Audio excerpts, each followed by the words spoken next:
Election करने चाहिए। ये जो हुकूमत है ये लोगों की हुकूमत नहीं है, ये अफसरशाही है।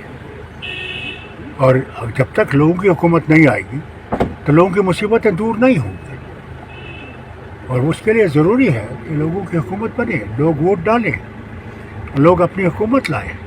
अब कोई दिख रहा है कि जो उन्होंने कहा था कि 370 ही जिम्मेवार है यहाँ मिलिटेंसी का, अब वो 2019 अगस्त को उतार दिया गया था 5 को, तब से मिलिटेंसी अरूज पे फिर से आ गई है। तो 370 तो इसका जिम्मेवार नहीं था। हालत खतर है, ज़रूर है, खतरनाक सिचुएशन है और इसका असर मुल्क पे भी पड़ रहा है। अभी कश्मीर के एक स्टूडेंट को मार दिया है वहाँ पे चंडीगढ़ में। ये तशवीशनाक चीज़ हो रही है। हम तो चाहते हैं कि वो रहे, या अब उन तक है और सरकार तक है, देखें कि इनको कैसे तहफ़्फ़ुज़ दे सके कि ये अपने दिल से यहाँ रहने सके, रह जाए। तो ज़ोर ताकत से कोई रहेगा नहीं।